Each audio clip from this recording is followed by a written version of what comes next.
Welcome to the Inside Housing Podcast with Rennick, where we talk housing, real estate, and investments.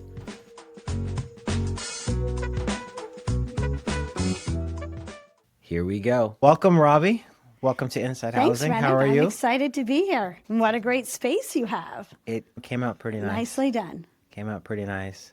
So one of the things I always like to do especially when I have agents on, top agents, is I like to go back to the beginning and how'd you get into real estate? That's a great question. I'm going into my 20th year, which is really shocking to me. April 6, 2006 was the date that I got my real estate license. And it all began with 1990 something, we'll put it at that, where my husband bought a duplex in Burlington. It was a really great opportunity for us. We lived downstairs and rented out the upstairs. And our youngest was born, and we lived there for a little bit. Then we bought another duplex in Winooski. So then we moved to Winooski. At that time, I stayed home. I have a degree in education, but I was like, you know what, I'm going to stay home and take care of my son. It worked out well for us because we had some income from the rental units. After doing that and raising my youngest, I have 3 boys. My youngest was like 3 or 4 years old. And I said, you know what, I think I'm not going to go back into education. So we're a teacher? I have my degree in education from Trinity College of Vermont. So born and raised in Vermont. Yeah, right here. My family is from Burlington. My brother owns a restaurant, Handy's Lunch. So grew up working there with my mom and dad. It's from dishes to making food to waiting on the counter. And now my brother runs the restaurant. It started in 1945.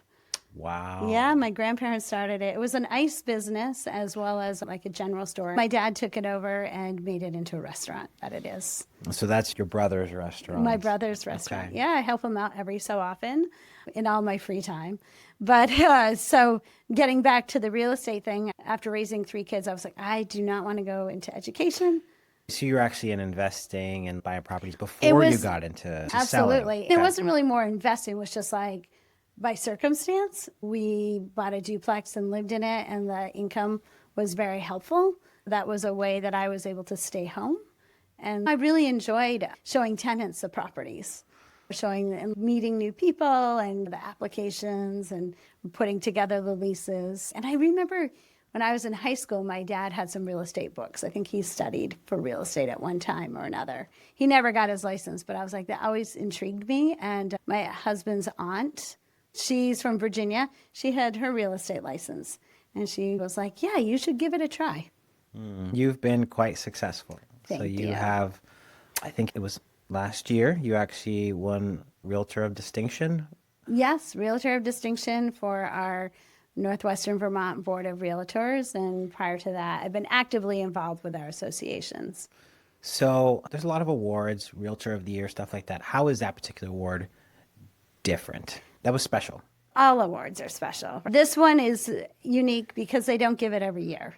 It has like certain expectations. And in that award encompasses the community, giving back to the association, but also giving back to the community at large with volunteering. I've spent some time volunteering on the board of directors for the Ronald McDonald House, as well as volunteering delivering Meals on Wheels, anything where there's an opportunity to give back. Most recently, I think it was during the COVID years, I found myself thrift shopping over at this little store called Replays over in the Blue Mall, where all the proceeds benefit UVM Medical Center for research and education programs. So I found myself there a little too much, and I decided maybe I should start volunteering here. From that, I've been volunteering at Replays every Thursday afternoon.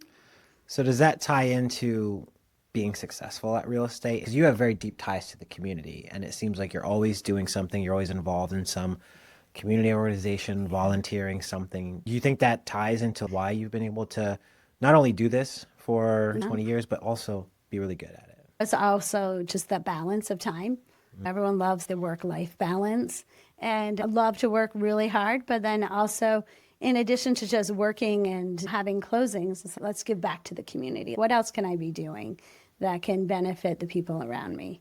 Growing up in the customer service business at the restaurant, it's always fun to retail. You see so many people that come through, and it's been really enjoyable. And meeting new people there too. That was part of the Distinguished Service Award for Northern Vermont.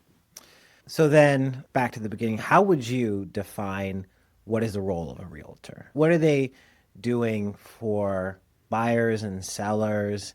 Why do you need them? I think the role would be education. Maybe that background in education from college was one of the reasons why I was like, I can still educate people, it's just in a different way. So, educating what the market trends are, what the information on the house is, as well as knowing what could be coming on the market, what a buyer should be looking for, how a seller should prepare their house, any type of education, and then relationships. As well as you can find a lot of information on various websites. It really comes down to the relationships that you have with your clients, customers, as well as with other agents.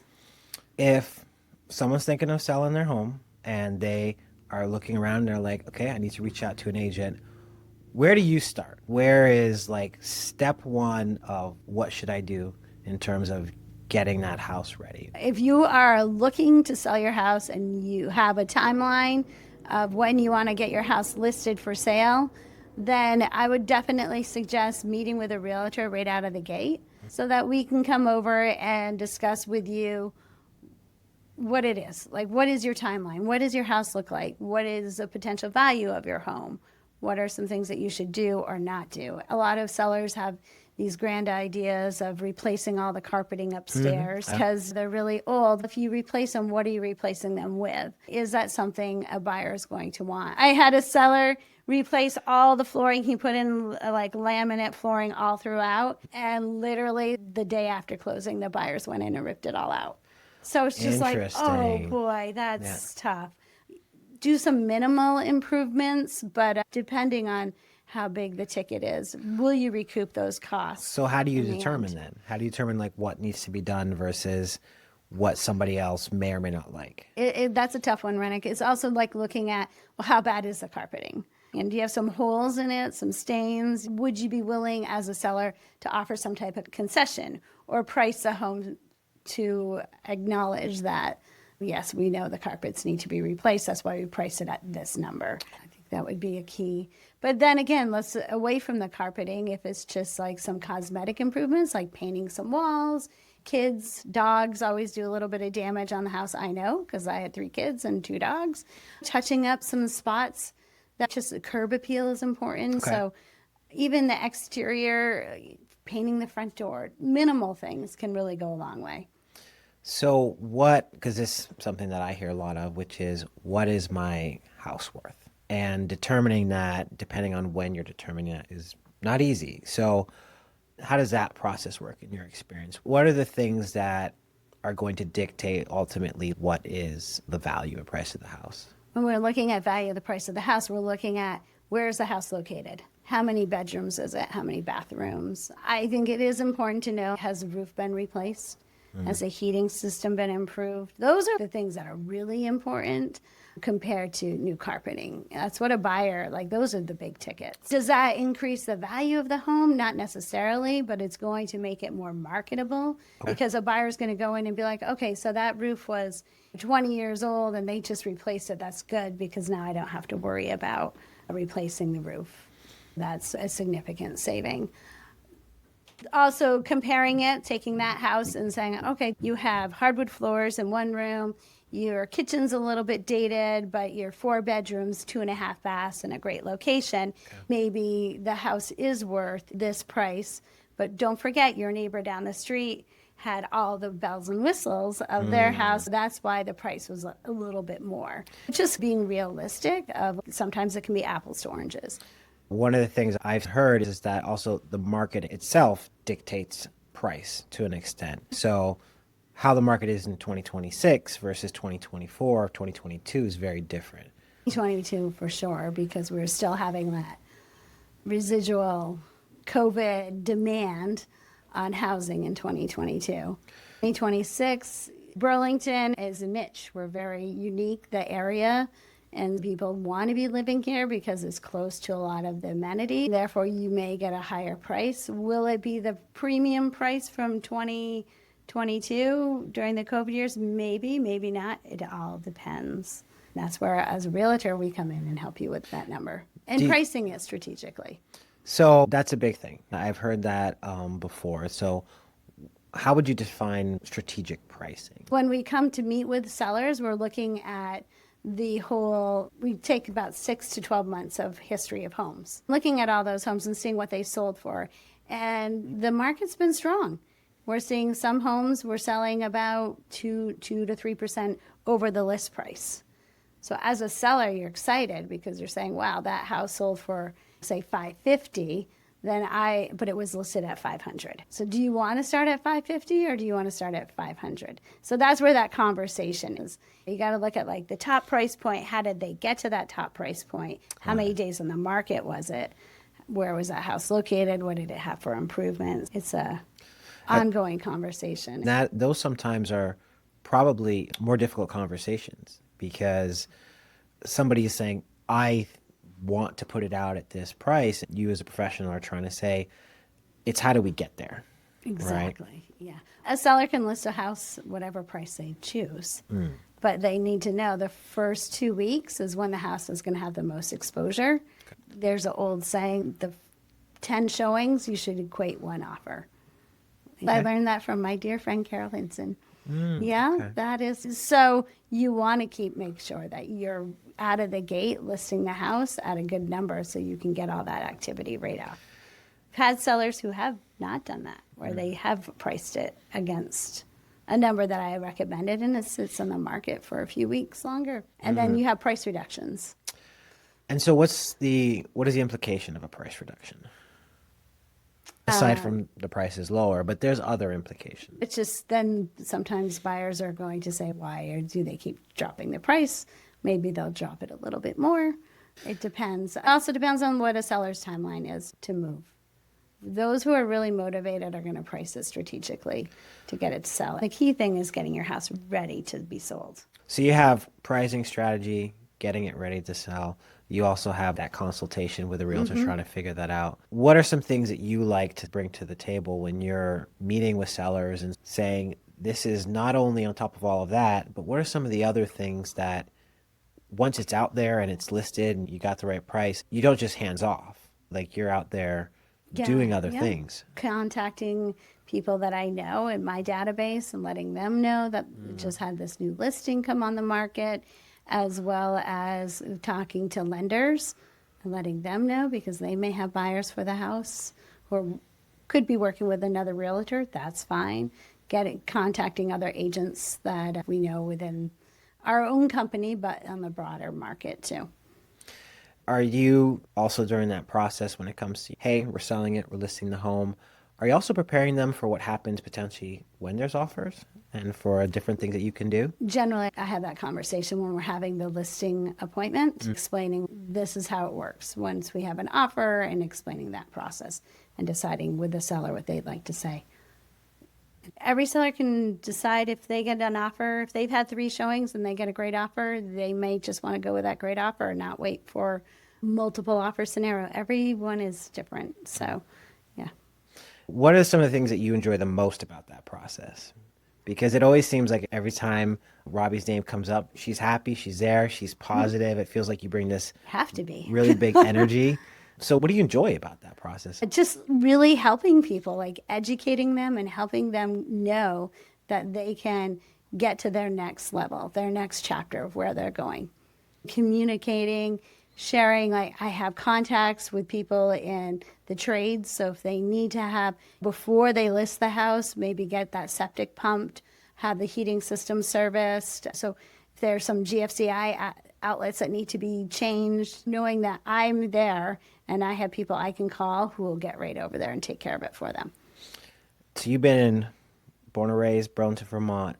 What are some of the things you've seen change in who's listing and different properties around here? One of the things that's come out is that the average seller is around 40 years old. Sorry, buyer. But what are you seeing from the sell side? Is it just mixed? I would say it's a mix. This year it's been sellers who were relocating to be closer to family. Those were some of my sellers. Other sellers moving for work. You know, it's estate sales. We do estate sales. I've got investment properties because they've moved and they don't want to manage the investment property any longer. So I don't think there's any specific market on sellers. Life happens and you don't need to be in your home anymore. And that's what we're here for, is help. One of the things that I'm always curious is for a realtor like yourself to be able to do this and do this year after year, what are some things that you tell yourself that have given you staying power? Because we have a lot of realtors that come in and they don't seem to be able to stay in the market. They don't seem to be able to last. What are some of the things that you've been able to do over time? Consistency. When I started in 2006, the market was changing, crashing, some would say, and asked why I was doing this because it was just such a shift. And I was like, that's all right. This is what I want to do. I'm going to be fine. But consistency, showing up to the office is what I have to do. I can't stay home and work. I'm just not that focused. So coming into the office and having a plan of every morning, this is my schedule, this is what I'm going to do. And then if I have and then plan the afternoon for appointments and just staying right on that task. And then having goals, looking at your quarterly activity and then what is your year-end goal and how do you get to that year-end goal. I'm definitely a date-driven person. When I got into real estate in April 2006, our wedding anniversary is June 18th, and I said I will have a contract by June 18th. I was determined, like that was how it was going to be. I think that's important, to have those dates and having some accountability. Find somebody who's going to help you get to those dates. And I had a coach for several years and knowing different strategies and how to get to that level. I did want to ask, how is, for someone just watching this, how is the Chittenden County area in terms of options for buyers and sellers? How would you describe it? Because our inventory is still very low. Okay. We're also in February right now, but I think people like to wait till March, April when the snow's gone because you can see the roof, you can see the yard. It's easier to get around. Hopefully it will have an uptick, but I still see there's a lot of activity on the buyer side on the low inventory of housing that we have currently. Yeah, they have a little bit more negotiating power sometimes. Not right now. How come? Because the inventory is still low. There's 12 houses for sale in Chittenden County under $400,000. That's not a lot of houses. Would it make more sense if somebody, let's say somebody was ready to list or sell, would it make more sense to do it now or to wait? What time are they moving? I have sellers who are looking to sell, but they don't want to move till June. Would we list it now? Probably not, because then what if they get an offer and they can't move until their new house is built in June? And we don't like doing the rent back situation. But if all things were equal. If everything was fine and you wanted to, you're ready to go, list it. Now is always a good time. One of the things is, for anybody who knows you, you have this catchphrase, and it's called "Make It Happen." Yes. Where does that come from? It actually is so funny.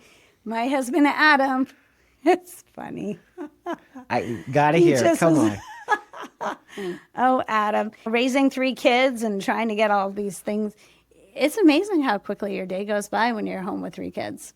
And he was like, make it happen.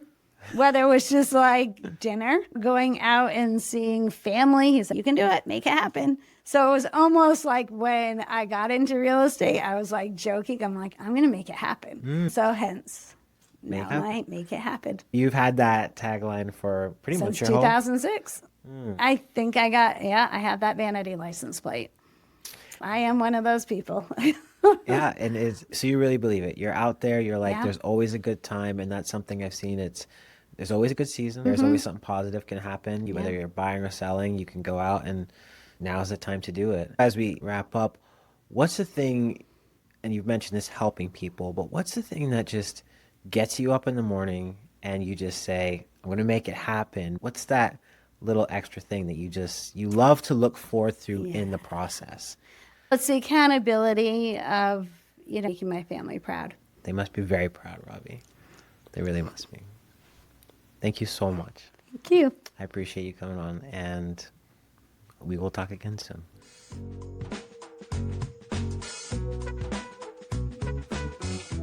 Here we go.